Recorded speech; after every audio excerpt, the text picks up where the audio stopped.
Shabbat Shalom. And even though it's a little bit earlier this year than most years, the weather has been coming to us earlier. And since the barley is starting to get ripe, it's that time of the year again that we have the fun time to talk about the calendar.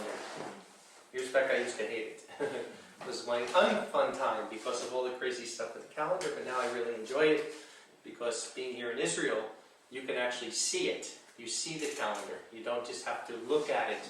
You know, when I was a believer, first coming into the truth more than 30 years ago, we used to just get this tiny little pocket thing to tell us when the calendar was. When, and it was like, okay, it's on April this or October this.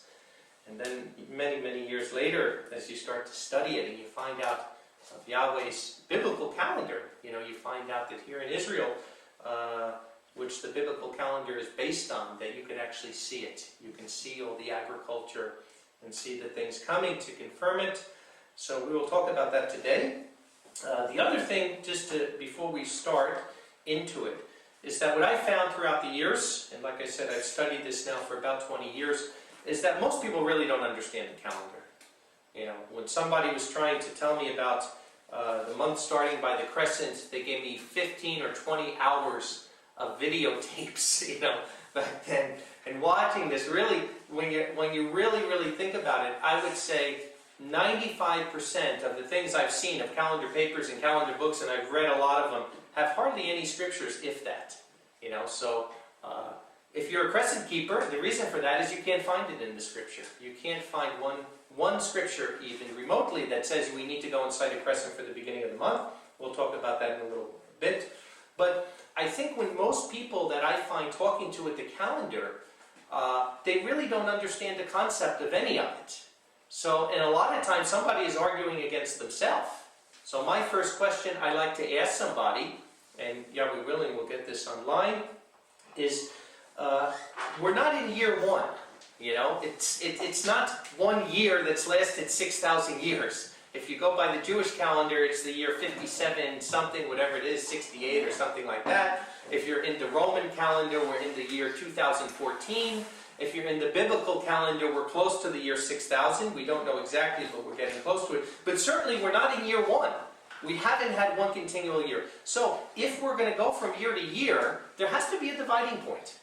That's logical, and that's what I think the first thing people don't think about. So the first thing, if somebody is telling me or asking me about the biblical calendar, or maybe saying, well, how do you know you're right? My first question is, well, how do you think the year should be divided? Since we're not in year one, there has to be a division, and usually the answer is, I don't know. Because they don't know. But actually, there's only two ways the year can be divided from all the calendars I've seen. And this is going back, you could look, I have many, many books on all ancient cultures, because I didn't just study the biblical calendar, I wanted to study all calendars, including the Romans and the Greeks, but mainly ancient calendars of the Babylonians, the Assyrians, and I find a lot of the heresies we have today are coming from some of these cultic calendars, going back to Babylon and whatnot. But if you look at the dividing of the year, there's really only two things you can come up with. You either divide the year by the equinox, which most civilizations have done since the beginning of time, or you're going to divide the year by the barley. And I haven't seen any calendar that has another way. I'm sure there could be. Somebody might divide the year by, pigeon dung or something. Who knows? Who knows what they're going to come up with? But like I said, now to start off right off the bat, and as we get into it, I'll continuously show you why it would be impossible to start the year by barley in Israel. Number one, just think about it. It's completely illogical. Something like the calendar, which everybody uses, right? Is it logical that you would need somebody to tell you about it? How on earth can you keep Passover if that's the case? That somebody has to tell you. The other thing is, barley is not something, it's not like conjunction. Conjunction happens at 1 second, the same second, every 29.5 days on average. It may vary a couple hours, but I say on average a month, a biblical month is 29.5 days. So at that one point in time, no matter where you live on the earth, conjunction happened, the new month started somewhere. And now, within 24 hours, it'll go around the earth, and you just wait till sunset. It's a real simple thing. So no matter where you are on the earth, everyone can know when conjunction is. With barley, on the other hand, there's not a barley harvest. There's not a worldwide barley harvest. I've had people tell me in years past about the barley harvest in Arizona and why it can't be the new year, because in Arizona there's not barley. Well, yeah, you know, not to put anybody down, but it really doesn't matter when there's barley in Arizona. And in America, most of the time there's two harvests there. When I tell people here in Israel there's only one grain harvest, they're shocked. Because some of these people claiming to be experts, the same as the people writing about the lunar Sabbath, they claim there's two harvests here, grain harvests. And they're simply not. You live here, you'll see it yourself. That now starts the beginning of the grain harvest. It will go from the beginning of Aviv to Shavuot, and that's it. There is no other grain harvest throughout the year until next year. And then what will happen in the fall, after Sukkot, when the fall harvest comes in, not of grain, but of wheat, dates, pomegranates, or not the wheat actually, the wheat is already in, but the dates, the pomegranates, the olives, the figs, and the fall harvest, then after Sukkot you'll plant for the next year. So logically think to yourself, Israel only came into this land in 1443 or 1447, whatever you want to go by as far as that. But how on earth did the year start before there? How would anybody know? You know, when Noah is on the ark, clearly there's a calendar because it says it. He went on the ark, you know, on the 17th day of the second month, till this, till that, and then a year later he's coming out, and they're giving specific dates. So how on earth did Noah know when the date was? There certainly wasn't any barley when water covered the world. And a matter of fact, even when Israel is in Egypt, and this is what a lot of the barley hunters will go by that scripture about, you know, when the hail came and the barley and the spelt were destroyed, but the wheat wasn't, because it wasn't in the ear yet. But what they don't tell you is the whole barley harvest in Egypt is completely different. In Egypt, they're planting in August, and by January, February, they already have their harvest. So again, and in Israel, it's the same. If you go to southern Israel, the barley harvest would be much different than if you just go in the north, maybe 3-4 hours up toward Tel Dan. So it's totally illogical, you know, that barley would be in, especially since the other thing is, Israel has been in diaspora for 2,500 years. So if barley is the beginning of the year, how on earth can anybody keep the Passover in their diaspora without knowing when barley is over here in Israel? So it's not even logical. It's not biblical. And I challenge anyone, show me one scripture that equates the beginning of the year to barley. Zero. None. A matter of fact, the only scripture that relates barley to anything in the beginning of the year is Deuteronomy 16:9, that you start your count to Shavuot when the sickle hits the standing grain. So yes, do you need barley for your wave sheaf ceremony? Yes, but it has nothing to do with Aviv 1. And that's where the Jewish calendar also goes off. Because the Jewish calendar is basing their year on Passover, which is the 14th day of the month, and not the first day of Aviv. Which again, is totally illogical. So if we just simply stick by the biblical mandate, which I'm going to go over today, it is really, really simple. And I praise Yahweh, we have our new book. It's online, we'll be printing it. That over the last couple of years, I have gotten probably hundreds of letters from people thanking me for doing these studies. You know, a lot of the book is studies that were done several years back. But because we keep it simple. We show historical references to how the people did it. We show the biblical commands to how it should be done. But it's not as difficult as people think. But again, if you're going to look at 20 hours of moon phases for the crescent and all this other stuff, and what degree the sun has to be tilted and all this, of course it's going to seem complicated. But it has nothing to do with the biblical calendar. As we'll see that as we go. So, again, when you start, we'll start in Exodus 12:2. But that's the first mandate I want to sit down, because we're going to start with how does the biblical year begin, and then we're going to go to how to calculate your month. But clearly, there is nothing in the Bible that would remotely try to tell us that barley is the beginning of the year. As we're going to see from Genesis 1:14, the sun, the moon, and stars. The sun, the moon, and stars. And I'll read the scripture. Elohim said, "Let light sources be in the expanse of the heavens to divide between the day and the night, and let them be for signs and for seasons," that's Moedim, holy day seasons, "and for days and for years." So clearly, it's the sun, the moon, and the stars to calculate time, not barley. Barley may be an earthly witness, we don't have it wrong. There are calendars like the original Julian calendar that was not calculating on a 365-day year, and all of a sudden, 20 or 30 years down the line, they're figuring, hey, wait a second, our Passover is happening in the winter. So we're doing something wrong here. But actually, there's nothing that would remotely make us think that there's anything but the sun, the moon, and the stars to calculate the time. So Exodus 12:2 says, this month, Aviv, shall be the chief of months to you, or the head of months. It shall be the first of the months of the year. So the word Aviv, it literally means young, it's young, it's new. So Aviv is the beginning of months. The Jewish calendar, where they also make their mistake, is they calculate the year from the 7th month. They don't start their year in Aviv. Aviv is not the beginning of the year to them. The first day of the 7th month, which the Bible tells us is Yom Teruah, the day of acclamation, the day of clamoring, some say the day of trumpets. It could be with blowing of trumpets. But they call that day Rosh Hashanah. Rosh, the head. Hashanah, of the year, the head of the year. But it's not the head of the year. But they claim that. So what they do is, their day 1 is the first day of the 7th month. Then they count back 177 days. And if Passover is after the equinox, then they say the year can start. But Passover isn't the first day of Aviv. Passover is the 14th day of Aviv. So I'm going to clearly show you that in biblical times, and even in early rabbinic times, in their own rules, written in the Talmud and the Mishnah, it says you cannot start the year before the vernal equinox. So the Jewish people believed that. They believed it in the days of Yeshua. They believed it, as we'll see, in the Elephantine letters. These are letters from the captives that didn't go in Babylon, that went down to Egypt. And they have the actual letters that these people wrote from around the year 475 BC to like 418 BC. So this is the time of Ezra and Nehemiah. This is a little bit after Solomon's temple was destroyed.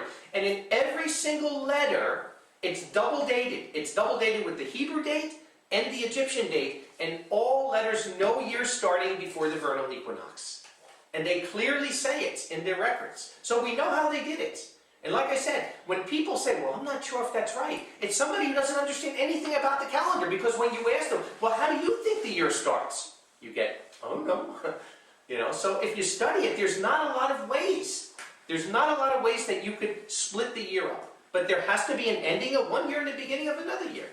So if you want to arbitrarily think it's barley, that's your business. But it just doesn't make sense. And like we see, even today. Now, I've been living here 15 years. I've seen the barley harvest every year. And I can honestly say, and my wife can attest to this, I've seen it with my eyes. I'm not getting it from somewhere else. That I've seen the people that claim to be the barley hunters, that are collecting the money and asking everyone to donate, which I don't know why you need to collect a lot of money to go barley hunting. It takes about a day of your time, maybe 2 days, and you go out and you drive around a little bit of gas money. So I don't need to collect $10,000 or maybe more to go on a barley hunt. So right off the bat, you have to be suspect of people that are trying to collect money to go look for barley. And like I said, living in Israel, it's not a one-day harvest. The harvest starts maybe late March, beginning of April, and it goes all the way to Shavuot. So what will happen is, in any given year, if I want to call this Aviv, I can bring you right now and show you some ripe barley. If I don't want to call it Aviv, I'll go to a place where there's no barley. You can manipulate it so easily, as they do. And that's what makes you think, well, what is Aviv? One of the men who is a Karaite, a lot of people follow, I asked him one time personally, I said, how much barley do you need to call it Aviv? He said, as much as I can hold in my hand. That's not a lot of barley. You could find roadside barley in almost any year, maybe even sometimes in February. So logically, us being believers who understand that the barley is representative, why do you need the barley for the Feast of First Fruits? Because Yeshua is the first fruit. And that's why you need ripe barley. But he's not just the Messiah of Judah, he's the Messiah of all Israel. So you would have to have ripe barley at least in each section in Israel. And that's why I say, to call it Aviv in biblical times, you would need at least 50 to 60%. And we're going to see it here. We're going to see that Yahweh says, after you bring in the harvest, which definitely shows a later start. It's not just that there's a handful of barley somewhere. There's a harvest of barley. because everybody has to bring an omer. And an omer is not a sheaf. An omer is a measurement. It's 2 quarts. You know, it's the same thing with the manna in Exodus 16 when he says, take an omer of it. They weren't bringing a sheaf of manna. They were bringing a measurement of manna. So if you don't have at least 50-60% of barley in the country ready, you can't call it Aviv. Now last year, there was only about 10% barley, and they called it Aviv. This year, it's the same thing, maybe 10%, maybe a little more. Now they didn't call it Aviv. Now why didn't they call it Aviv this year? For a real simple answer. Because they were even saying, before they even looked, oh, there won't be barley. You know, and now all of a sudden they're saying there's not enough lambs out there that are weaning on their moms, so we can't call it Aviv. They're looking for any reason, because I was hoping they were going to call it Aviv, even though it's not. Because it would have exposed them of how ridiculous it is. Because if they called Aviv at the new moon last week, what would have happened is, not only would the new moon be before the equinox, their Passover would have been before the equinox, and they would have had 2 Passovers in the same year. And they knew it, so they, no matter what, if there was Aviv barley all throughout Israel, they were not going to call it Aviv, because everyone would see then their measure of calculating's got to be wrong. The same way, if I'm telling you that it's Sukkot, and all of a sudden I'm wearing a coat and it's snowing outside, there's something wrong here. Because Sukkot doesn't come in the snowy season. Or if I'm keeping Sukkot, and it's like last year, they kept Yom Kippur and it was 100 degrees. And during their Sukkot, there were no pomegranates, there were no olives, there were no figs.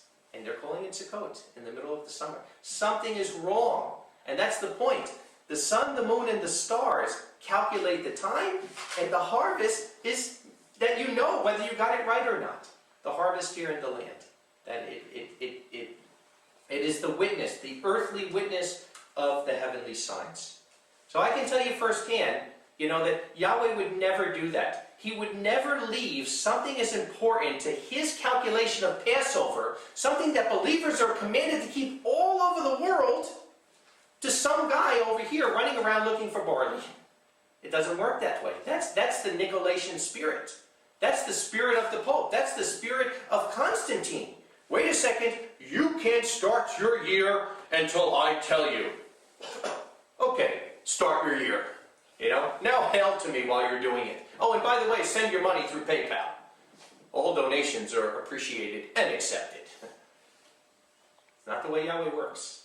Yahweh works where every single person, no matter where you are in the world, can very simply see it. Because by the equinox, no matter where you are, you can tell very simply by the shadow when the year starts.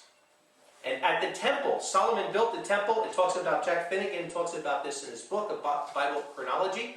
He built the temple that only on the day of the equinox, vernal equinox and autumn equinox, that the sun would shine through the Golden Gate. Only on those days. They found in antiquity many, many sundials at the Temple Mount in Jerusalem. Because that's the way it was. Because when you look at a sundial, every day the shadow gets longer or the shadow gets less. And only on the day of the equinox, it's right in the middle. So it's not that hard to tell. We've tested it here. We watch the sun all year. You could look every day and you'll see the sun either going north or coming south. But it'll be the same exact spot every year on the day of the equinox. And we see there's like this little pyramid on the other side of the Golan Heights. That every time of the day of the equinox, it's right over that little pyramid. And we watched it year after year after year. So this thing that ancient people didn't know how to figure out the equinox, really, they can build the pyramids, right, on the 33rd parallel, but they can't figure out the equinox, is absolutely ridiculous. Because anybody can. Anybody can figure it out. It's simply by a shadow. Psalm 104 and verse 19. He made the moon for seasons, the sun knows it's going down. So clearly the calendar is solar-lunar based. It's by, like we said, the luminaries in the heavens, the sun, the moon, and the stars. The sun goes through a different constellation every 30 days. When it comes back to the original constellation, we know that the year can begin. Even Josephus talked about this in his works, where he said, now that the sun was in Aries, the sun could begin. So this is the way it always has been. It's always been by the sun, moon, and the stars. We never see anywhere in the Bible, or even in history, wherever barley was the only parameter for starting your new year. It just isn't there. Exodus 34, in verse 22. Because people will say, well, does it say in the Bible about the equinox? It certainly does. You shall observe a feast of weeks for yourself, the first fruits of the harvest of wheat, also the feast of ingathering after the turn of the year. And the word in Hebrew for turning of the year is tekufa. Tekufa. If you go out and you ask somebody here in Israel what tekufa means, they'll tell you it means the equinox. It's a full revolution of the sun, and that's what the equinox is. Where it talks about in Deuteronomy 11 that Yahweh watches the land of Israel from the beginning of the year to the end of the year, from equinox to equinox. That's why I say the first thing you have to do from the west, why it's very hard for people that have studied the calendar for a long time, and even leaders there, to listen. They're so close-minded because they have a Western mindset. And their mindset is linear. They're thinking on a linear way. They don't understand Yahweh's way is not linear, it's circular. And until you understand Yahweh's circular pattern, and there's no way to really understand the calendar until you come here and see it for yourself. Because you won't see that exactly when barley is coming out, other things are happening also. The first flowers of the pomegranates are already coming. And that in ancient times they literally would put strings around there so they would know their first fruits. So you need to be here to really understand fully the calendar. But it's interesting that the Feast of Sukkot, which most of the time in Scripture is called Sukkot, which means temporary dwelling or booth, there's several times where it's called the Feast of Ingathering. And every time it's called the Feast of Ingathering, it's when it uses the word tekufa with it, the turning of the year. Because it's what? It's the ingathering of the fruits. So again, the turning of the year happens twice. It happens in the spring, when the sun passes the equator.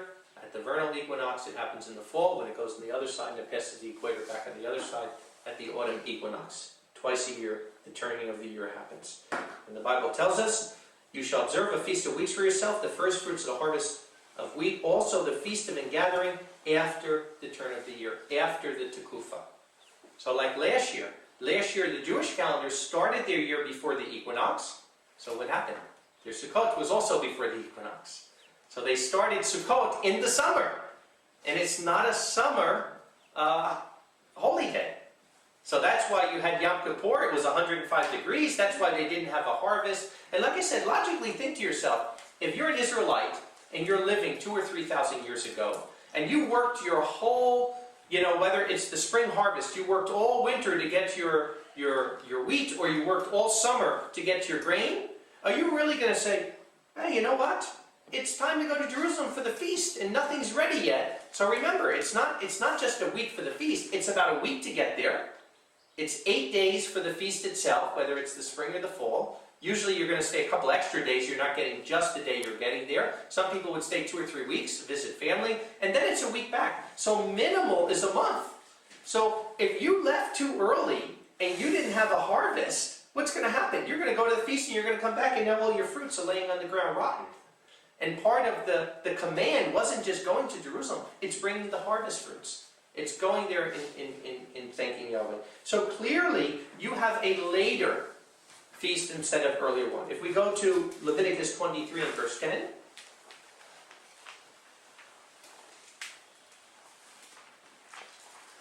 Leviticus 23 and verse 10 says, speak to the sons of Israel, and you shall say to them, when you come into the land that I am giving to you. And again, all the holy days were meant to be kept in the land. Why? Because it's the harvest of Israel that's connected with these holy days. Not the harvest of Niagara Falls or Arizona or any other place. He says, when you come into the land I'm giving you and have reaped its harvest. So now you've already reaped the harvest, at least the major portion of it, and have brought in the omer. The omer it's about 2 quarts. It's not a sheaf, it's a measurement. Of the beginning of your harvest to the priest. So here it is. Once you reap the harvest. So like now, if you only have, like in the year 2014, if you only have 10% barley, and they called it Aviv like they did last year with the same amount of barley, how do you bring your wave sheaf? The whole reason they're saying you have to go by barley is you have to have Aviv barley for the wave sheaf, and yet they say that, and yet they'll call it Aviv when there's only 10% barley. So that means all the people in the north, they're not going to have any wave sheaf. But clearly here it says, after you've reaped the harvest. There has to be a harvest. There has to be representation from all the tribes as we see in Scripture. all the tribes would bring it. Why? Because Yeshua was the sacrifice for not just Judah, but the sacrifice of all 12 tribes. So you would have to have representation in the south, in Jerusalem, in the Shephelah, the Jordan Valley, and the north. There'd have to be some. So clearly when we see this, it's after you're reaping the harvest. It clearly shows a later timing than an earlier one. And if you look at antiquity, I never heard ever, even one time where this did not work, that if you wait till after the equinox, you will always have ripe barley. You know, that there's never a time, as long as you wait for the equinox to start your year, that your barley wouldn't be ripe at that time. Deuteronomy 16:13, we'll look again. Same thing. Deuteronomy 16:13. You shall perform the Feast of Tabernacles 7 days after you have gathered in from your grain floor and from your winepress. After you are gathered in from your grain floor and from your winepress. So again, if you're starting the year like last year, too early. If you're starting the year before the equinox, what's going to happen? You're going to have 100-degree weather on Yom Kippur in the end of August, and then you're going to be starting your Sukkot when there's no harvest yet. You're not going to have your harvest fruits there. And remember, a harvest doesn't take 1 day. It's minimal 2 to 3 weeks to harvest. Depending if you're one guy owning your property, it could even be more. But certainly it would take more than a day. You could look here, you can see these fields. Imagine if you had to be the guy out there without John Deere tractors doing the harvesting in biblical times. It would certainly take several weeks, 2 to 3 weeks. So here it is. It's not just that it has to be harvestable. You know, it's not just that it is Aviv, but then you have to harvest it. And then you have to go up to Jerusalem. So like I said, clearly it shows there's no way you could start your year in the beginning of March. You know, but again, if you wait till after the vernal equinox, then you simply look for the next new moon. It's so simple. You know, when do you add the 13th month? Because according to the biblical calendar, there's either 12 months or 13 months, because the months are 29 and a half days or 354-day year. So there's going to be years you have to add it. So it's real simple. You don't need like the Jewish calendar, all of these mathematical calculations. All you do is you wait 12 months, and if the equinox didn't happen, you add a 13th month. It's a very, very simple thing that anybody can know. You don't need the mysteries of the rabbi to have to tell you and come out whether you can start your year or whether you can't start your year. And that's really where the crescent keeping, which we'll get into shortly, came from. You never ever see Israel ever observing a sighting of a crescent moon to start the year before the Babylonian captivity. None. And I've talked to every expert. I've never seen one shred of evidence, definitely not biblical, but even historical, that Israel ever observed a crescent moon before the Babylonian captivity. They got the crescent from Babylon, they brought it back to the land, and it was a way for the rabbis to control the people. Because the rabbi had to see the crescent, and then he had to tell the people that the new month can start. But like we said, definitely Exodus 23:14. I'll go over one more scripture which showing on the equinox. Exodus 23:14. 3 times in the year you shall make a feast to me. You shall keep the feast of unleavened bread. 7 days you shall eat unleavened bread, as I have commanded you, at the set time in the month of Aviv. For in it you came out of Egypt, and you shall not appear before me empty. Also at the feast of harvest, the first fruits of your labor of what you sow in the field. Also the feast of ingathering at the going out of the year. At your gathering, your work from the field. So we see it's the going out of the year. Now, if this is in the 7th month, what is he talking about? He's talking about the agricultural year. Because in Israel, we know the agricultural cycle starts in Aviv. That's when you have your first grain that's coming. That cycle goes until Shavuot. Then you have your summer, and then you get your harvest, your fall harvest fruits of pomegranates and dates and olives and those things. And then, of course, you start your new season. So Sukkot is the going out of the agricultural year, like he says. The Feast of Ingathering, that's why it's called that. It's the agricultural year that's going out. And then right after Sukkot, when you come back, what's the first thing you do? You go and you plant for the next year. And that's why the last day of Sukkot, what are they doing? They're praying for rain.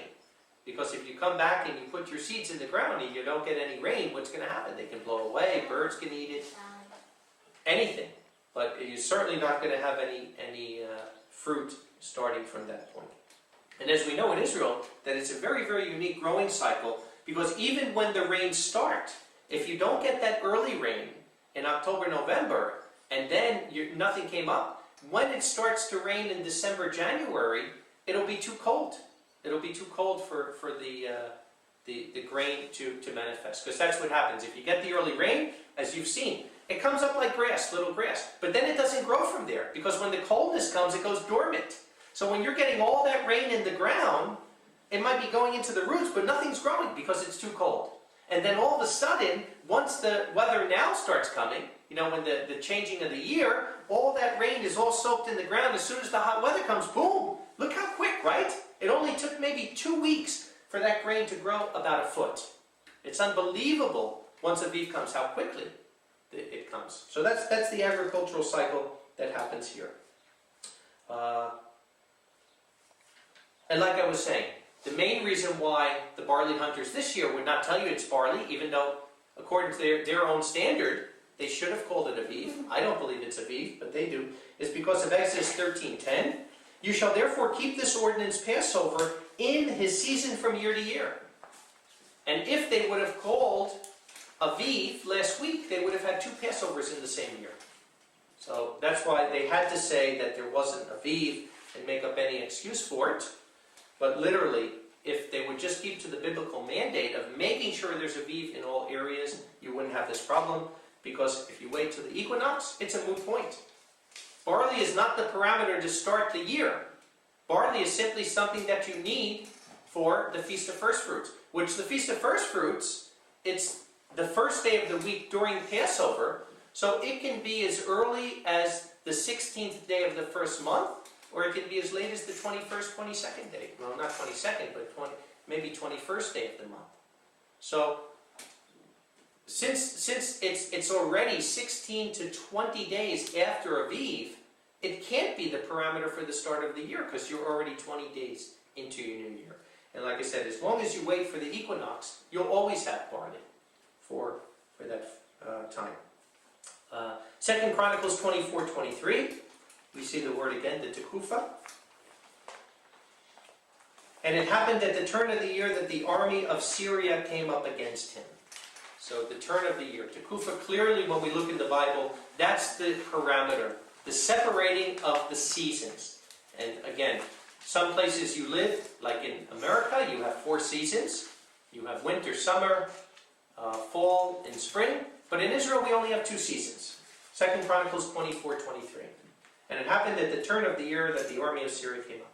In Israel, like it talks about in Genesis 8:22, whether it's seed time or harvest or winter or summer, that Yahweh would be with them. And you have 2 seasons here. So the Tekufa is the turning of the season. It's the turning from winter to summer.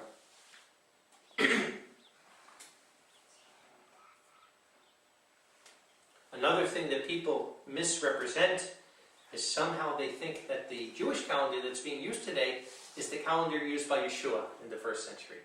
Not even the Jews say that. They know it's not. You can look in the Judean Encyclopedia, or any encyclopedia for that matter, and it will clearly tell you the modern Jewish calendar came from Hillel II. It started in about 358 AD, all the way to the 10th century. It took 600 years to codify that calendar. And it certainly is not the calendar of the 1st century. And if you look at even the rabbinical rules of the calendar in the Talmud from the 2nd and 3rd century, it totally contradicts the modern calendar. Like one of the things with the 2nd and 3rd century calendar was that it would say that the day of Yom Kippur can fall on any day of the week. But according to the modern Jewish calendar, Yom Kippur cannot fall on a Friday or a Sunday. People ask, well, what happens if it does? They just postpone it. They just say, okay, if it doesn't fall on a convenient day, then we'll postpone it. And that's why I say, they start the year in the 7th month instead of the 1st month. They count back 177 days to make sure that Passover, not Aviv 1, is after the equinox. And then, if it falls on the wrong day of the week, they just postpone it for up to 2 days. So tell me where that comes from. Just illogical rabbinical reasoning. From the Encyclopedia Judaica, it says here, it is generally accepted that certain elements of the calculated Jewish calendar commonly in use today were codified in approximately 358 CE by the president of the Jewish Sanhedrin, Hillel II. So you can get that from anywhere. Talks about from the extracts from the canals of Anatolius of the Paschal Festival in his writings about the year not beginning before the equinox and Aviv 1 not coming before the equinox. And again, I'm not going to read all of these historical things today for time reasoning, but anybody who's watching this can go to the website www.coyhwh.com. You could look in the book section. We have the book there on this, and you could get all the quotes from it. But I do want to hit the biblical ones because they're the ones that are most important. And this one in Psalm 19. Psalm 19. The heavens declare the glory of Elohim, and the firmament shows his handiwork. Day unto day utters speech, and night unto night shows knowledge. There is no speech nor language where their voice is not heard. And he's talking about the constellations, because remember, there's 12 constellations. They tell the plan of salvation in the sky. And can you imagine, for the people that don't even believe in Yahweh, or the people that don't even believe in Yeshua, and here it is, every single month, the plan of salvation is told through the 12 constellations, the Mazaroth, that it's called in the book of Job, that represent the 12 tribes of Israel. It clearly shows Yeshua is coming. We have a message I gave at Sukkot 2 years ago, called something about the bridegroom, Signs in the Heavens and the Return of the Bridegroom. There's also Signs in the Heavens 1 with Yeshua's birth, showing again the constellations lining up to what Scripture says. But clearly amazing Scripture showing that here. And then it says their line is gone out through all the earth. Where's their line? The line coming through the earth from equinox to equinox. And their words to the end. In them has he set a tabernacle for the sun, which is as a bridegroom coming out of his chamber, and rejoices as a strong man to run a race. His going forth is from the ends of the heaven, and his circuit, the word there is tekuf again, equinox, unto the ends of it. And there is nothing hid from the heat thereof. So their circuit, the line going through the earth, the circuit, equinox to equinox. Equinox, a canopy coming over the earth. A circuit is very clearly that's there. Same as we said in Deuteronomy 11:11. Yahweh watches the land from the beginning of the year to the end of the year, from equinox to equinox. There's over here from the Ante-Nicene Fathers, from Peter the Bishop of Alexandria, a quote here that talks about the Jews reckoning Passover incorrectly, because it says they're beginning of the month, they're reckoning after the equinox. He says, but where are in the biblical times, in the days of Yeshua, the men knew that they were to celebrate it before the equinox.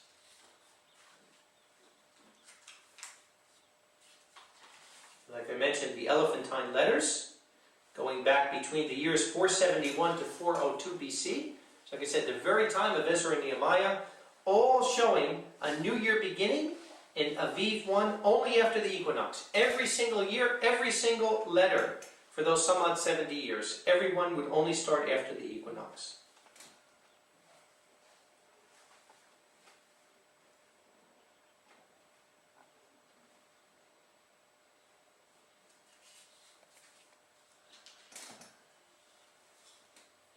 Here's from Philo, the historian that lived at the time of Josephus. And he says, after the sun, the ruler of the day, making 2 equinoxes every year, both in spring and in the autumn, the vernal equinox is in the constellation of Aries, and the autumn one in Libra. And then he also says, they were also created to serve as measures of time, for it is by the appointed periodical revolutions of the sun and the moon and other stars that days and months and years are determined. That's from Philo on Creation, chapter 1, verse 59 and 60. He also says Moses put down the beginning of the vernal equinox as the first month of the year. And that's Philo on Moses. chapter 2-222. He also says, then the 12 stones on the breast, which are not like one another in color, and which are divided into 4 rows of 3 stones each. What else can they be emblems of, except the circle of the Mazaroth? So he's saying that the breastplate stones from the priest all have to deal with the 12 constellations of the 12 sons of Israel for the Mazaroth.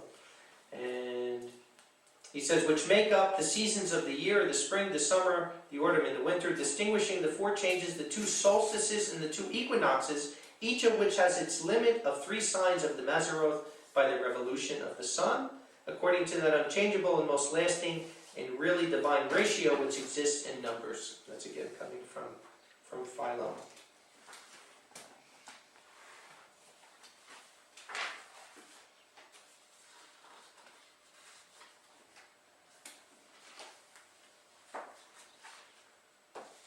So clearly from Scripture, we are to start the year in spring after the vernal equinox and not in winter before it. Thus, the next new moon after the vernal equinox would be the beginning month of Aviv, thus always occurring in the spring. If the 12th month of the year, which is Adar, fell early enough to allow another new moon to occur before the vernal equinox and necessitated adding a 13th month and waiting until the vernal equinox was observed as the beginning of the spring of the year. The addition of an intercalary month always kept the first month of the year after the vernal equinox, and like we showed, that's exactly the way they did it in biblical times, because if not, you would not have your growing season in right. The year is an astronomical event determined by the sun. It is the point at which the revolution of the earth around the sun comes to its complete cycle. The sun determines the year, and the returning point of the sun is the vernal equinox. Determining Passover after the beginning of the year, as the beginning of the year, but not after the vernal equinox, will again throw your year off. And that's what the Jewish calendar does. They definitely agree, just like we do, that the equinox is the dividing point. Because like I said, you don't have a lot of other choices. Yet they say only Passover has to be after the equinox. And the first 13 or 12 days of the year can be before the equinox, which is totally illogical. Because, like I said, Passover is not Aviv 1, Passover is Aviv 14. So if Aviv is the beginning of months, then it stands to reason logical that Aviv 1 would have to be in the new year and not in the old year. You wouldn't think of starting, even though we don't use the Roman calendar, many that may listen to this may understand it better, but you wouldn't start January 1st on December 14th or December 18th. One cycle has to end for a new cycle to begin. We don't see anything in Scripture that would do that. We don't start one day before the other day ends. We don't start a month before one month ends. And we don't start a year before the other year ends. And like I said, about every 3 to 4 years the Jewish calendar does this. You're off this year, we're on the same. We will have our new moon in about another 3 weeks. The Passover this year is the night of April, is it 13th? The day of April 14th, I think it is. Don't quote me on that, but I think it's April 14th is the Passover, and we keep it the night before after sunset. But again, in a couple of years we're going to have the same thing again. They'll be starting their year before the equinox in their own time. So now what I would like to do in the rest of my time here is going over the beginning of the month, because it's another misnomer that comes up a lot of times. I heard a man one time, and a man that I respect, he was an elder, and he told me that the Bible states hundreds of times that the month starts by a crescent moon. I said, well, if it states that 100 times, can you just show me one? Because I read the Bible up and down and over and back and forth, and I can't find even one scripture where it talks about starting your month by a crescent moon. If there was, it would be pretty easy. Because to me, I really don't care. I didn't grow up with the biblical calendar, so it makes no difference to me how I calculate the time. I just want to do it correctly. And unfortunately, you can't find it. Matter of fact, when I found out that the little paper that I was being given for 15 years was incorrect, like I said, I become a believer. Here's a paper, this is when the Holy Days is, okay. But then 15 years later, you find out, no, there's a calendar. The person who taught me by a crescent moon. So I was happy with it. But then, as I'm a pastor and I'm trying to bring it to the brethren, And they're knocking it down and showing me every contradiction with going by a crescent.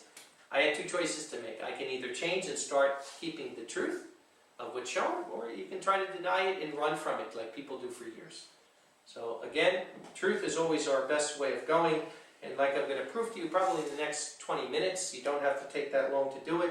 I'm not going to show you 20 hours of videotapes on how to know a crescent, because it really is not as complicated as they make it sound. But like I always say, you have to go to precedents. You know, it doesn't matter what it is. Yahweh works in the circular, He doesn't work in the linear. And whatever topic we're going over, if you can find Yahweh's precedent and Yahweh doesn't change, then you're going to know. The same is the purpose of man. You know, before, I was studying that years before I came out with that study publicly. But it always, something was wrong with me, that how on earth can Yahweh call incest such an abominable thing, and then over here He's creating the world through incest? It don't make sense. You know, it just didn't fit with me well, and then in the end we find out, no, He didn't. In the end we could see here that Yahweh would never violate one law to do another law. He doesn't work that way. So when you find out that yes, there were other humans that were there at creation, the Bible plainly proves that. It says He created them. It's in the plural. You see later where Adam and Eve only have Cain and Abel. There's no other children that are ever mentioned. And Cain is getting cast out. And what is he doing? He's marrying somebody. So this person came from somewhere. Yahweh's putting a mark on his head. So when he goes outside of Eden, all these people that are going to see him, that nobody will kill him. Well, who are these people? And then after that fact, they have another child that's called Seth. And it says Seth is the firstborn. There's no other ones up to that point. And Seth replaces who? Abel. So if we just go by the Bible without any preconceived idea, there's nothing else you can come up with that there had to be other human beings. So it's the same way here. Let's look at Yahweh's pattern, and let's see what the pattern is. We know how the day starts. At least most people do. There's still a controversy on that. I'll let you go to the book for that one. How does the day begin? I'm not going to get into some of the nonsense that people come up with. But a biblical day is very clearly. You look in the Bible, there was evening and there was morning day 1, there was evening and morning day 2. They're literal days, they're not millions of years in between. That's also another topic, but pretty easy to prove. So the day starts at sunset. We know in the beginning there was darkness. So darkness came before light. Yahweh said, let there be light, and then there's light. That's His precedent. So now, the day starts what? Do we go out and visually sight something for the day to start? No. We wait for the sun to disappear. When the sun is gone, you're not looking for anything. You're not visually sighting anything. The sun is gone and it's a new day. The same way with the equinox. When the equinox comes, do we visually go out and sight it? Are we going out, can you see the sun coming around the earth and passing the equator? No, of course not. How do you see it? You see it by the shadow. You see it by the shadow. So it's the same thing with conjunction. Conjunction starts, how the month starts, is when you see the beginning of the month, it's darkness, and then after anywhere from 18 to 72 hours into the moon cycle, you'll see that there'll be a little crescent, and then the crescent will turn into a quarter moon, the quarter moon turns into a full moon, the full moon turns into a waning quarter moon, and then to a waning crescent, and then it resets itself. Pretty simple. And this way, when I look at during the month, because remember, we didn't have these little things called watches on our hands. You know, even on the Flintstones, they'll have those things with the sand on his hand like a watch. But that's just a cartoon. They didn't have those in biblical times. So how would people know when the time was? They knew it by the sun. You could know the time of the day by it. It's very easy. And you could know it by the sundial. You know, many people had sundials. You could make a basic sundial. Wilco showed us how to make it out of a piece of paper, cardboard, that anybody could do it. That you could see the shadow of it. So, again, you know the equinox by the shadow. You know the conjunction, again, by the dark. And that's the precedent that Yahweh is showing. That time starts in darkness. Time starts in darkness. Even life in the womb, right? The baby's in the womb. The baby is in darkness. Hebrews 11 and verse 1. Now faith is the substance of things hoped for, the evidence of things not seen. Faith is the substance of things hoped for, the evidence of things not seen. So do you have to see a crescent every month to know that it's the new moon, or do we just believe that Yahweh has it. And the other thing that's pretty interesting, the only evidence that I've ever seen that may be valid that someone tried to prove against a crescent is that they said, well, if you look in Genesis 1:14, it says that the luminaries are for time. So if the luminaries are for time, then how can you go by a crescent? And the key is, which is really interesting, is at conjunction, because remember, the earth and the sun and the moon are not all the same size. So since they're different sizes, and the reason why you see the conjunction is the distance that the moon is from the earth, when the conjunction happens. But there actually is light. Even at conjunction, there's light. You just can't see it. But if you had a telescope and you put it, and they've done it, there's a book that a guy wrote all on this. If you put the telescope and look, you would see, even at conjunction, there's light. So that throws that whole theory out the window, because it proves against them. Because there is light at conjunction, I just can't see it. So now does it come to the point where the moon starts when I see it? Now we're back to the barley. You can't start your month until this guy sees barley and tells you it's there. It's not the way Yahweh works. Yahweh does not need man's intervention for his heavenly signs. He simply don't need it. And that's why the Mazarot tells the plan of salvation in the heavens. And that's why day after day and month after month, Yahweh is showing it to all mankind by the constellations. He doesn't need our intervention. And every time man intervenes, all he does is mess it up. He doesn't make it easier. So at conjunction, even though you can't see the light with the naked eye, it's there. It's there. But clearly, the conjunction is the beginning of time. Because faith is the evidence of things not seen. It's there, but you can't see it. By faith we understand the ages to have been framed, still in Hebrews 11, verse 3, by the word of Yahweh, so that the things seen should not come into being out of things that already appear. What came first, the chicken or the egg? And the thing is, because of the cycle of the moon, that you have the tilt of the earth and also of the moon and the 5-degree tilt that's there, what happens is 1 month you can see a crescent maybe 18 hours after conjunction, but the next month it could be 70 hours. So here it is, some months you are 3 days into the moon cycle, and they're calling it the first day of the month. They're calling it Rosh Chodesh, the head of the month. And isn't it also interesting that when you're looking at the new moon, the word for moon is Yerak in Hebrew. You never see it with new moon. New moon is Rosh Chodesh, the head of the new. So if you're looking at the moon cycle, what is the beginning of the moon cycle? It's clearly conjunction. It is clearly conjunction. So now when crescent happens, 1 month it can be 18 hours into that cycle, but the next month it can be 3 days. It's not symmetrical. And that's what I say, without these little watches, Yahweh made it where anybody can know the time. You don't need a rabbi that has to come out to the farm out here and tell you the time. All you have to do is look up into the sky. And when you see a quarter moon, it's a quarter month. When you see a full moon, it's half month. When you see a quarter waning, it's 3 quarters gone. And then when it darkens, the month is resetting itself. It's so simple that a child can understand it. But if you're going by a crescent, it will never be symmetrical. When you see a quarter month, it's never going to be a quarter month. When you see the full moon, it's never going to be the full moon. When you see the quarter waning, it really isn't a quarter waning. It throws the whole symmetrical part off completely. And like I say, if the full moon is the opposite of the new moon, we say if you had a whole apple pie, what is the opposite? No pie. So it's pretty easy when you're just even looking from geometry, that how you start and how the beginning of it starts. So we see that the pattern that Yahweh does, he's symmetrical, he's perfect. Also he does the pattern of the time starts in darkness. He doesn't have us visually go sight something. Why? Because when Israel is coming into the land of Canaan, it wasn't the land of Israel yet, when they're coming in here under Joshua, who's living here? The Canaanites, the Perizzites, the Jebusites, the Hittites. And these people were moon worshippers. They're literally moon worshippers. As a matter of fact, there was an article in the, I think it was the Jerusalem Post a couple of months ago, We went to the Israeli Museum. We got to see what they found in ancient Gesher. They found this stone of the moon god. And they're saying that's where Israel started keeping the crescent moon from, because he was the Canaanite moon god.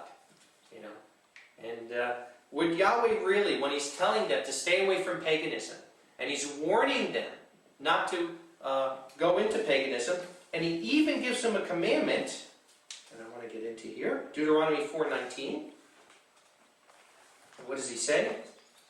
Not only isn't he telling them to go look at a crescent, he's telling them the opposite. And that you not lift up your eyes toward the heavens. And when you see the sun, the moon, and the stars, even all the hosts of heavens, and you be drawn away and worship them and serve them, which Yahweh your Elohim is allotted to all the people under the heavens. So he literally says the opposite. He says not to go out and look.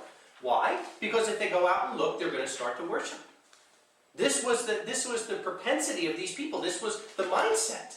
So they're coming into a place where these people are already doing the same thing. They're already citing the crescent moon. They already have moon gods. And he's particularly telling them, don't do this.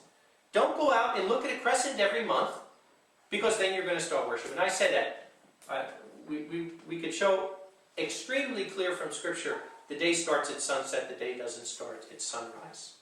And I say that because, like last night, you can go out at sunset. When the sun is gone, the new day has begun. There's nothing to visually sight. But I also say, if the day started at sunrise instead of sunset, in every Jewish house today, you'd have a sunburst instead of a menorah. It's human nature. Human nature is people have a propensity toward paganism. And that's why Yahweh purposely made it that there's nothing to sight, there's nothing to look for, there's nothing to make an Elohim out of. Deuteronomy 17:2. He says the same thing. When there is found among you in one of your gates, which Yahweh your Elohim has given to you, a man or a woman who does that which is evil in the sight of Yahweh your Elohim, and transgressing his covenant, and has gone and served other gods and worshipped them, or the sun, or the moon, or the hosts of the heavens, which I have not commanded, and it has been revealed to you, and you have heard, and have searched, and behold, it is true, and the thing is confirmed, and the hateful thing is done in Israel, then you shall bring out to your gates that man or that woman who has done this evil thing, the man or the woman, and you'll stone them with stones, that they shall not die. So again, Yahweh purposely made it so they couldn't do this. Now, not only that, even when it came to Yahweh, he didn't want them to make an image of them. When we look today, look around the world, you see all of these Jesus pictures that came out of the Byzantine era. You know, what do you see? You see this European looking, sometimes with the long-haired, with blue eyes, this fair-looking guy. Nothing like Yeshua would have looked. Absolutely nothing. He lived in the Middle East. He would have had dark skin. He was about 5'3". That's the average height of a Jew. And he would have looked like any other Jew. How do we know? Because even when Judas is coming to the Garden of Gethsemane, he had to have a sign to recognize Yeshua from the other apostles. Now, if Yeshua was a foot taller, they would have said, get the tall guy. If he had long hair, they would have said, get the guy with long hair. If he had some kind of feature that was different than everybody else, he wouldn't have needed a sign so they know which one is Yeshua. But Yeshua was, it talks about this in Isaiah 53, he was just an average-looking person that looked like anybody else. So if Yahweh wouldn't want us to even have a picture of Yeshua, because he doesn't want us to make pictures of Yeshua, it's idolatry. He says it in the second commandment. You're not to make a stone image or any kind of image of him. And even when he appeared to the people at Mount Sinai, look at Deuteronomy 4, and look at how he appeared to the people. And you drew near and stood, Deuteronomy 4 verse 11, and you drew near and stood below the mountain, and the mountain burned with fire to the heart of the heavens, darkness, cloud, and thick gloom. So when Yahweh appears, what happens? Thick darkness and cloud comes around the mountain, and why? Verse 12, and Yahweh spoke to you out of the midst of the fire. You heard the sound of words, but you did not see a form, only a voice. Because if they saw a form, what would they have done? They would have made some kind of deity from it. A matter of fact, when you look at the golden calf incident, what did they say? They didn't make a new deity. They made the golden calf and they said, that calf is Yahweh. And they started saying, this is Yahweh. But Yahweh's not a calf. The same way, if he showed whatever form he would have shown them, they would have made an idol out of it. So logically think to yourself, if Yahweh knows this, he knows they're coming into the land of Canaan that is filled with paganism.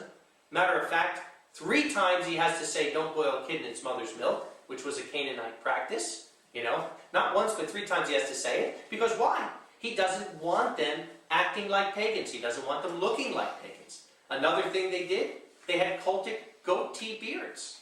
And he says they're devil-like goatees, even today.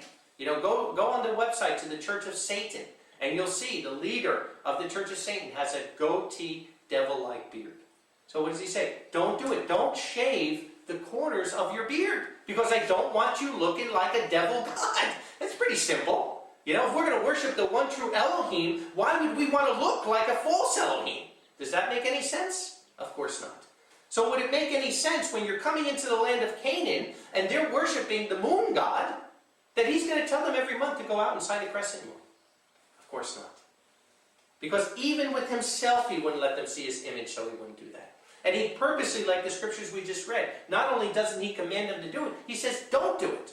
I don't want you to go and look out at the sun, the moon, and the stars and worship them and make an idol out of them.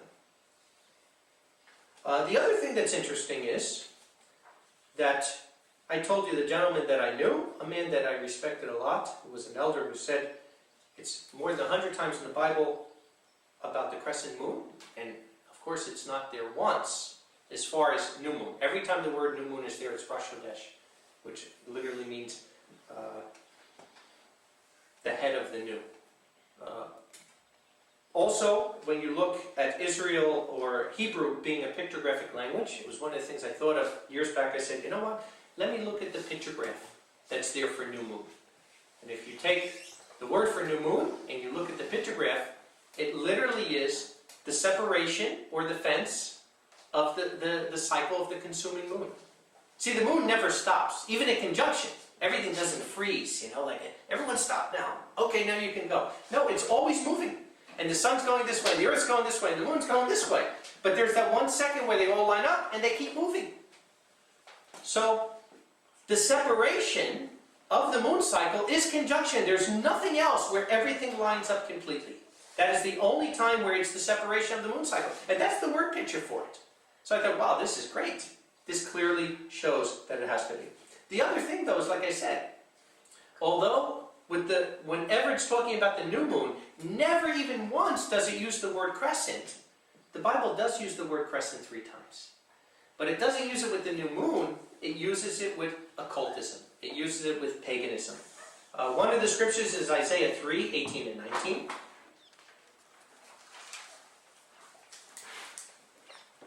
In that day Yahweh will take away the beauty of the ankle bracelets, the headbands, and the crescents, the pendants, the bracelets, and the veils. So he's saying he's going to rip it off of the people in that day. The word for crescent is saharon. Saharon is the word for crescent. So whenever it's used, and the 3 times it's used toward paganism. It's used toward having an amulet of a crescent moon. And even today, when you look at the crescent moon, it's used for Islam, it's used for communism. It's never used for anything good. It's always used in occultism. But again, the word for yarak, for moon, and the word for crescent, you never once in the Bible see it together. For calculating the new moon. So to me, it's pretty inconceivable that Yahweh would use such an occultic pagan symbol to start the biblical calendar every single month. And like I said, considering that it's not even symmetric. How on earth can 1 month you be 18 hours into this cycle and the next month you're 70 hours? And be 3 days in the moon cycle and you're just calling it the first day of the month? It's totally illogical and throws off your whole pattern. Psalm 81 and verse 3. Psalm 81 and verse 3, which to me was the clincher, the checkmate. Because like I said, if you're going to preach a doctrine, you have to have at least one conclusive scripture that proves your point on that doctrine. And with the crescent moon, there's none. There's 0. There's only 3 times the crescent moon is mentioned. It's never with the new moon. It's always with occultism. But here in Psalm 81 and verse 3, blow the ram's horn in the new moon, at the covered moon, on our feast day. Blow the ram's horn in the new moon, at the covered moon, on our feast day. The word for covered moon is keseh. Keseh. So here it is. This is not debated by the rabbis. They all say this is the Feast of Trumpets. There's no other new moon celebration that is a holy day, that is a feast day. Only the first day of the 7th month. And when are you blowing it? At the new moon, at the covered moon. Very, very clear. The word is used if you put a lid on a garbage can and you're covering it. It's called keseh. Keseh is literally to fully cover, to fully conceal. So that's what it is. It's the concealed moon because it's there, but it's concealed by darkness. And literally that should be the translation of that. Blow the moon in the new moon, at the covered moon, on our feast day. Checkmate. What more do you need? What on earth more would you need, although all the other things come together? The other thing is, if you look at Leviticus 23 and verse 24, because now the first day of the 7th month is a holy day. There's only one new moon holy day. Of course, there's 12 or 13 new moons in a year. They are set apart time. They are wonderful days to get together and do things. And as we see, even have barbecues, which is a lot of fun. But there's only one that is actually a Sabbath. The first day of the 7th month is called the Sabbath day. It's a high Sabbath. It's the Sabbaton. It's a holy day Sabbath. So logically think to yourself. Now, if you're going by conjunction, you could know every moon of the year before the year comes because it's a symmetrical cycle. And it repeats itself. The moon cycle is a 19-year cycle. So after 19 years, it will just repeat and repeat and repeat. So if you know one new moon in history, it doesn't matter what it is. I know the new moon that happened in the 3rd month in the year 364. If I know that, I know every moon. Because it'll go backward and it'll go forward. The cycle repeats itself over and over and over. It's a 19-year moon cycle. But if you're going by a crescent moon, you don't know when the month starts till you see the crescent. And the crescent doesn't happen at sunset. The crescent happens whenever. It can be a half hour, it can be hours later, who knows? It depends on where you are in the world and where, that particular month. So logically think to yourself, if you're commanded to keep the first day of the 7th month holy, how can you keep it holy if you don't know if it's the day or not? Would Yahweh command something that here it is, sunset comes, the day started, and you still don't know whether this is the holy day or not? So now 2 hours later, well, it didn't come. I guess it's not the holy day. Okay, go back to the dishes. Does that make any sense? Absolutely not. Because holy days, and especially Sabbaths, are so important that every Sabbath has a preparation day. That's how important they are, because we can't do any work on the Sabbath. So every single Sabbath, Yahweh gives us a preparation day to prepare for that. So would He give us a Sabbath that even after sunset, we wouldn't know if it's the Sabbath or not? It's illogical. It doesn't fit His pattern. So that alone should tell us, you can't go by a crescent. There's no way that it would be a crescent moon. That there'd be a commanded holy day to do something. You're supposed to blow the trumpet. So how do you blow the trumpet if you don't know whether that's the day or not? It would never, Yahweh would never do it that way. It works totally against His pattern. Leviticus 23, verse 24. Speak to the sons of Israel, saying, in the 7th month, on the 1st of the month, a holy day Sabbath shall be to you. A memorial acclamation of the resounding of trumpets, a holy day gathering. So there's no way that at sunset we're going to be looking at each other trying to figure out whether it's the day or not until the crescent comes up or doesn't come up. And what would happen if you happen to have to go to the toilet during that 15 minutes that the crescent came out and you didn't see it? Then maybe one is keeping it and one's not keeping it. That's not the way Yahweh works. That's confusion. That's absolute confusion. And the other thing is, and remember, in biblical times, even when they were looking at the crescent, right? The guy who would call it they'd have to put fires across the hills to all the people. So some of them might not even know until the next morning that it was. So how would they know? How would they know whether that was the Sabbath day or not? So logically, it doesn't fit. That fact alone clearly shows that the calendar has to be calculated according to conjunction, because we have to know when the holy day is so that we can prepare for it.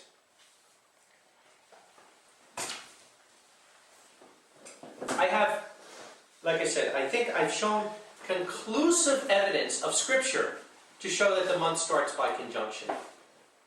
Blow the trumpet in the new moon at the covered moon. That's conjunction. What I would like to do is, for anybody who's listening to this, or if you're here, I have 3 questions that I want to ask somebody who keeps the crescent. 3 simple questions that I've never gotten an answer for. Even from the top crescent keepers in the world that I've talked to, and like I said, I don't go to bring my point, not unless they ask me.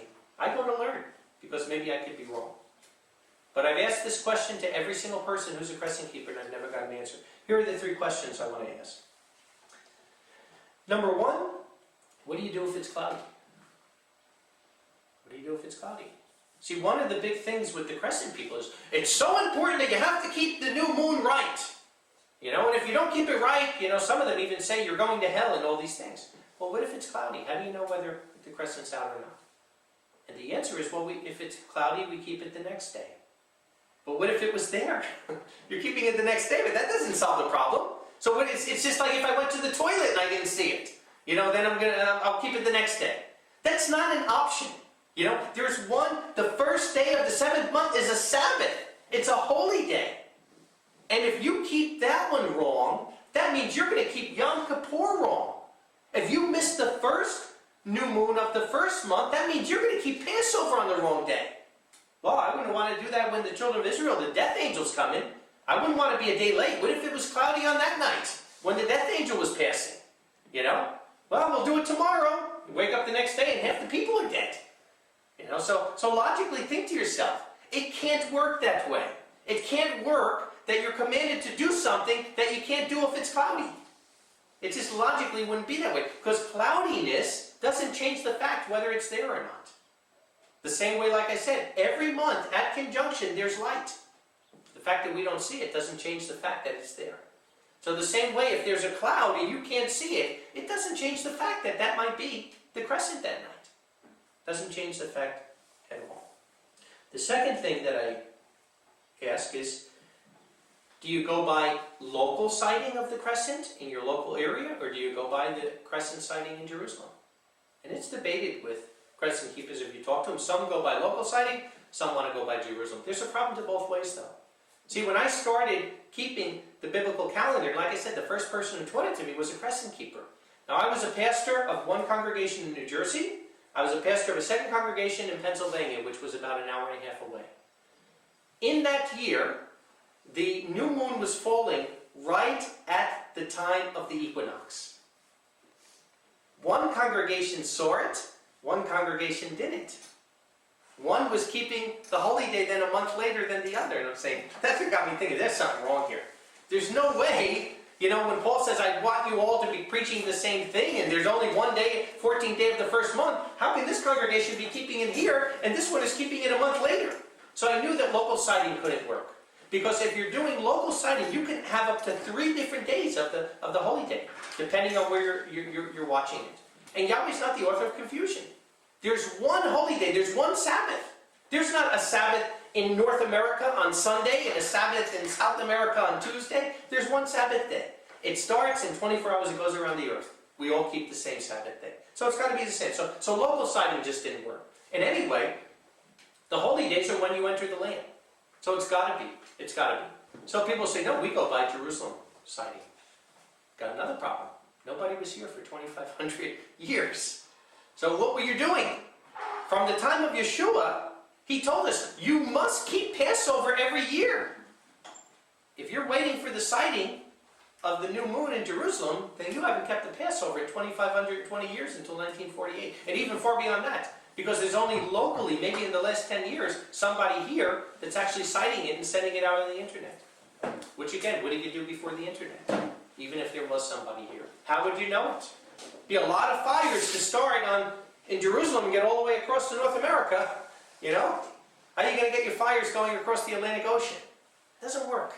Absolutely doesn't work. So it's got to be something. If I'm commanded to keep something, and we're all over the world in diaspora, it's got to be a way we can calculate it without somebody telling me that they saw a crescent or didn't see a crescent. That's why I say conjunction, it doesn't matter where you are on the earth, everybody can calculate for themselves. That's the second question. And the third question is, Like I said, since the moon's path has a 5-degree angle compared to the Earth, the new moon can be seen as early as 18 hours after conjunction 1 month, or 72 hours after another month. Almost a 4-day difference. How could you be almost 4 days into your moon cycle and call it day 1? It's illogical. It simply don't work. And like we said, that their holy day will never fall on the full moon, which we know in biblical times, the new moon starts on conjunction, the full moon was always the holy day. And it never works that way if you're going by crescent keeping. So, to me, I think it's extremely conclusive. If you're looking at it from an unbiased standpoint, you look at the scriptures, blow the trumpet at the new moon, at the covered moon on your feast day. You see that Yahweh commands us not to go out and sight a crescent. There's not one scripture remotely in the Bible that ever tells us to go sight a crescent. And for the crescent keepers, I have these 3 questions that I've never had one answered. And I say it in sincerity. If somebody is close-minded, I don't want to give them my opinion because I'm not here to fight with anybody. But I'll ask them. If they're convicted of this, then I'll ask them. And I've never got an answer because you won't get an answer. There is no answer. The answer is it can't be the crescent. Because again, if you're going to postpone your holy day because of a cloud, then you've got a problem there. What's the difference of postponing Saturday to Sunday or any other day? There are no postponements to Yahweh's calendar. He gives us specific days to keep these holy times, and they come from the heavens, and He's the one that orchestrates them by the sun, the moon, and the stars. So I am going to stop there. Again, for anybody who may be listening to this, please, you can go online. You can freely download our book on the biblical calendar. If you have any questions, you can write to us. But I hope this is a blessing. If you come to Israel, we do go to biblical places here that's specifically work with the biblical calendar. We have a woman who comes to our school that teaches a whole day on the biblical calendar. And it's amazing because there's so many things in Scripture that you'd never think of. You know, the plants, all the different things. Like I said, grass. How many times is the word grass in there? But we see in Hebrew, there's 4 or 5 different words for grass. And every one of them is a different phase of the grain. So it's really amazing when you come to Israel and you really learn all the things that's connected to the biblical calendar. So Yahweh bless. Shabbat Shalom.